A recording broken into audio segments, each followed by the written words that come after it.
Bonjour à tous, aujourd'hui nous allons utiliser uniquement de la pâte translucide, c'est celle de chez Cernit que j'utilise quasiment toujours. Je vais en faire une plaque au cran le plus épais de ma machine à pâte et ensuite je vais découper comme ceci des grands triangles qui peuvent se superposer les uns aux autres.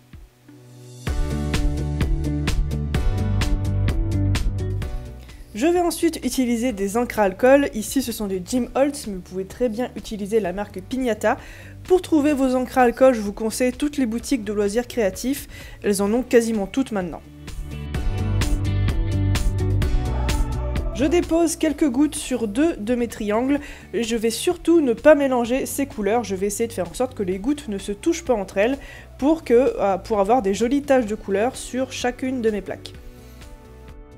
Vous pouvez aussi utiliser d'autres couleurs sur le second triangle ou alors mettre exactement les mêmes que sur le premier, c'est à vous de voir. On va ensuite laisser sécher ces encres pendant assez longtemps et si jamais vous voyez que ça ne sèche pas, n'hésitez pas à les éponger avec un petit coton-tige, c'est personnellement ce que j'ai fait puisque j'ai laissé sécher 24 heures et c'était quand même encore un petit peu humide. On va ensuite sur le troisième triangle appliquer un petit peu de feuille d'argent sur le côté face comme sur le côté pile.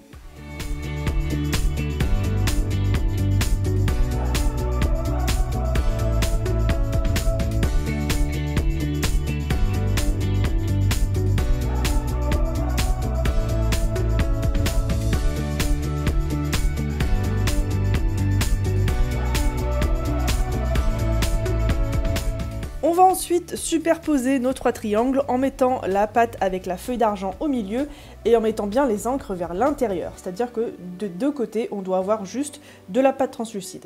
On va faire en sorte que les trois plaques collent correctement et ensuite on va les tourner comme ceci pour faire une espèce d'escargot.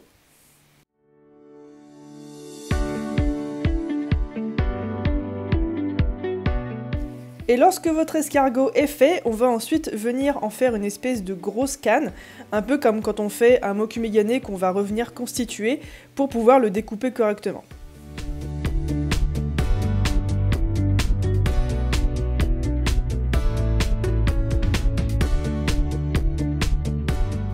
Et à la découpe, ça va nous donner ceci, des tranches où il y aura des pointes de couleur en longueur, et c'est exactement ce qu'on voulait, puisque ici, le but c'est vraiment d'avoir des espèces de petits traits de couleur pour pas que ce soit trop imposant ensuite lorsque la pâte sera cuite, puisque je vous rappelle que la pâte translucide va ensuite évidemment devenir un peu moins imposante, il y aura beaucoup moins de blanc, on verra beaucoup plus les couleurs, et vous verrez qu'à la fin, on verra aussi la feuille d'argent qui va transparaître.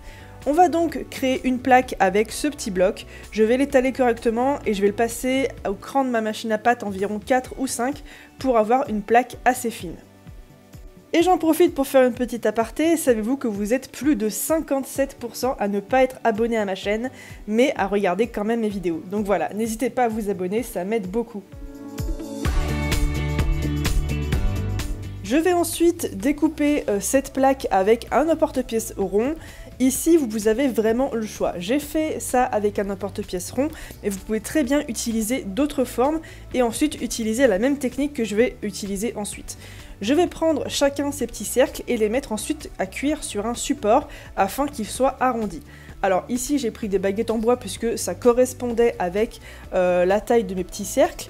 Mais si jamais vous faites une forme plus grande, je vous conseille par exemple de prendre, je sais pas, un rouleau acrylique qui peut passer au four pour faire votre cuisson arrondie.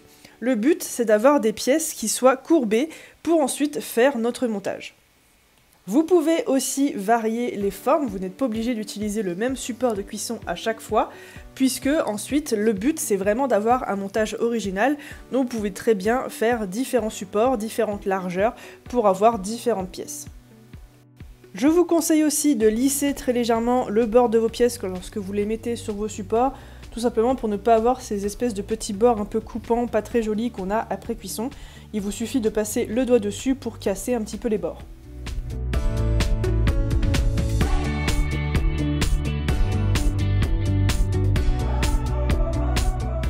Lorsque c'est fait, je vais ensuite venir trouer les bords de mes pièces, tout simplement parce que c'est quand même plus facile de les trouer avant cuisson. J'aurais pu les percer après cuisson avec ma Dremel, mais je me suis dit que ce serait beaucoup plus rapide de faire ça avant avec un petit emporte-pièce rond. Je vous conseille de faire de même si vous en avez la possibilité, ça vous permettra de gagner beaucoup de temps.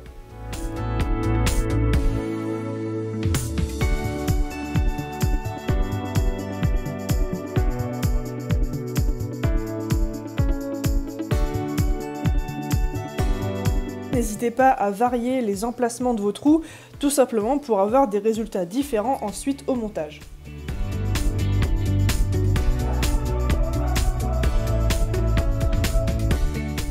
Une fois que c'est cuit, comme vous le voyez, les couleurs des encres apparaissent beaucoup plus, ainsi que notre feuille d'argent. C'est pour ça que je vous conseille de faire une plaque vraiment fine pour qu'on voit correctement la transparence ainsi que la feuille d'argent. On va ensuite bien évidemment décoller tout ça de nos baguettes, de nos supports, et on va passer au montage. Si jamais vous en avez la possibilité, l'envie et la motivation, je vous conseille de vernir ou de résiner ces pièces. Évidemment, le résinage est un petit peu difficile parce que sur des pièces courbes, c'est assez compliqué, mais le vernis en fines couches et en plusieurs couches consécutives peut vraiment être bénéfique à ce genre de pièces. Personnellement, je ne l'ai pas fait, je les ai laissés mat, et je trouve que ça rend très bien aussi, vous faites vraiment comme vous le voulez pour le coup. Pour le montage, je vais utiliser l'un de ces colliers à fil câblé, et comme les perles ne passaient pas avec le fermoir, j'ai enlevé l'une des parties du fermoir. Il suffit juste de tirer un bon coup avec une pince et ensuite de recoller ce fermoir avec de la colle forte. C'est vraiment hyper simple, si jamais vous en avez à votre disposition, n'hésitez pas à les utiliser, je trouve que ça rend vraiment très bien pour ce type de petites pièces. On va ensuite enfiler toutes nos petites perles plates sur notre fil. Et pour rajouter un petit peu de brillance et de style, je vous conseille vraiment d'ajouter des petites perles entre chaque pièce. Ici, je les ai mises à l'intérieur des pièces plates, et vous pouvez très bien les mettre à l'intérieur comme à l'extérieur.